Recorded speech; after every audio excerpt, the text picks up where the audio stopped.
ate, sigurado ka na ba dyan sa pinaplano mo? Celine, kung hindi tayo gagawa ng paraan, itong hasyendang to, mapupunta lang to lahat kay Jamie. Natural, sa ating tatlo, siya na naman talaga ata yung may karapatan dito sa hasyendang to. Tayong dalawa, ano to naman tayo sa labas, right? Yeah! And that's what I mean! Kaya kailangan talaga natin gumawa ng paraan para ang lahat ng to ay sa atin ipapamana. Sa bagay, you're right, ate.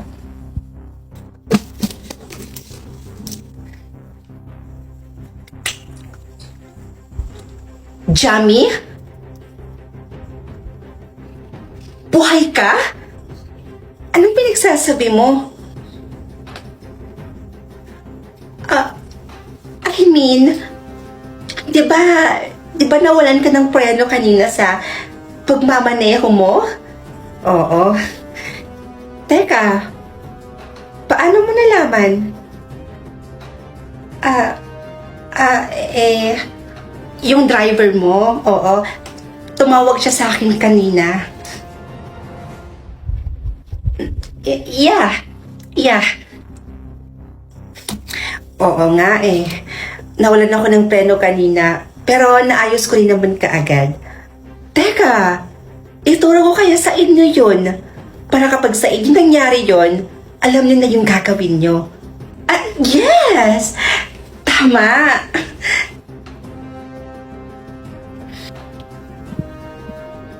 Psst, hoy. Ano? Nailagay mo ba? Yeah. Good. O sige na. Pumunta ka na doon. Dito lang ako.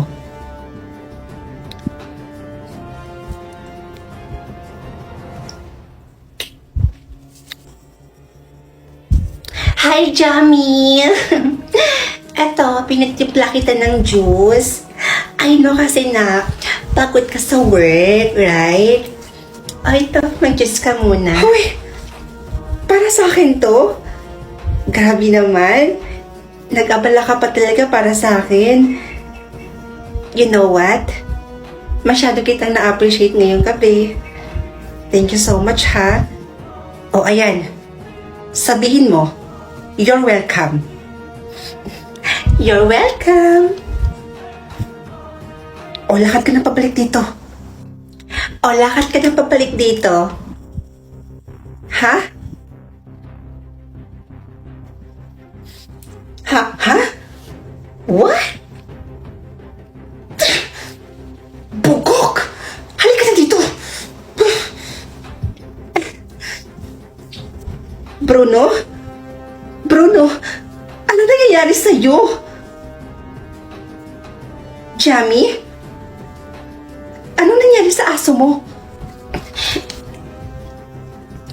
Binigyan kasi ako ng juice kanina ni Celine at hindi ko namamalayan na iniinom na pala to ni Bruno Kaya ito, hindi ko alam kung bakit bigla siyang nawalan ng hininga.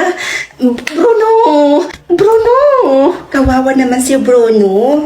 Dapat kasi ikaw na yung uminom, Jamie. Psst, uy!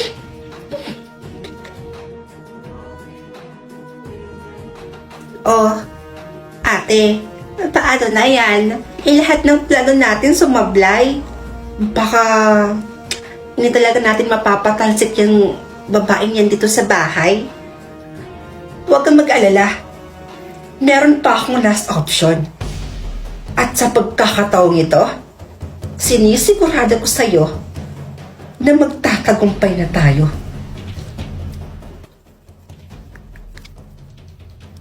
Hello? Sakto. Kakaalis lang ng sasakyan nung target natin. Nasabi ko na rin sa inyo yung plate number at nung color ng sasakyan. Kailangan, hulog na hulog yung sabangin, ha?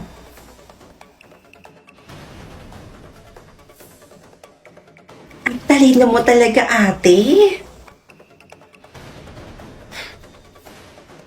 Ibang klase ka talaga.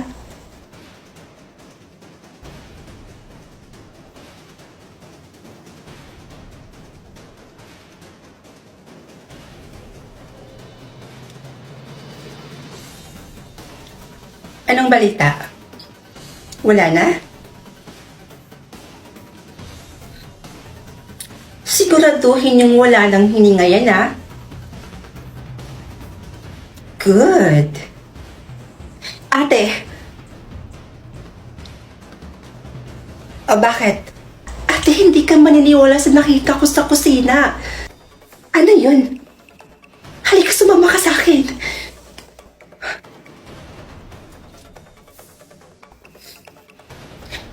Ate, nakita ko yung kaluluwa ni Javi kanina sa kusina. Nandun lang siya sa kusina, ate. Di ba patay na siya? Ate, pinagmumuto na tayo ni Jami. Jami? Minumulto mo kaming dalawa? Anong kasalanan namin? Eh, hindi naman kami ang pumatay sa'yo. Ha? Nagmumulto? Ako nagmumulto? Patay na ba ako? Buhay pa ako. Buhay na buhay pa ako. Di ba umalis yung sasakyan mo? Pinahiram ko muna yung sasakyan ko. Ano? Pinahiram? Sino nakahiram? I mean, sino yung nakasakay doon? Si Lola. May importante daw kasi siyang bibilhin ngayon.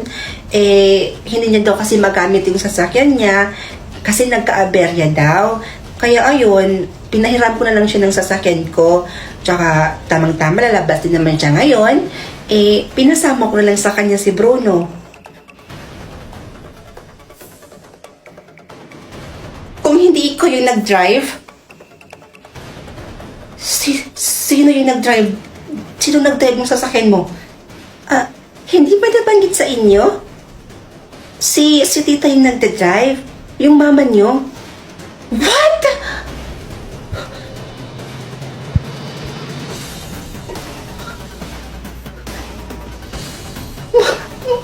Mama.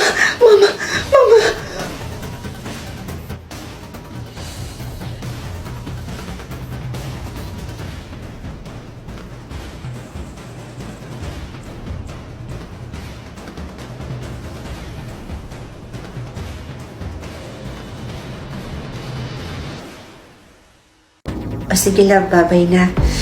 Kumukuha lang ako ng tiyempo kung paano ko sasabihin kay Trisha yung tungkol sa atin. Kilala mo naman yung babaeng yun, di ba? Hoy, babae! Trisha?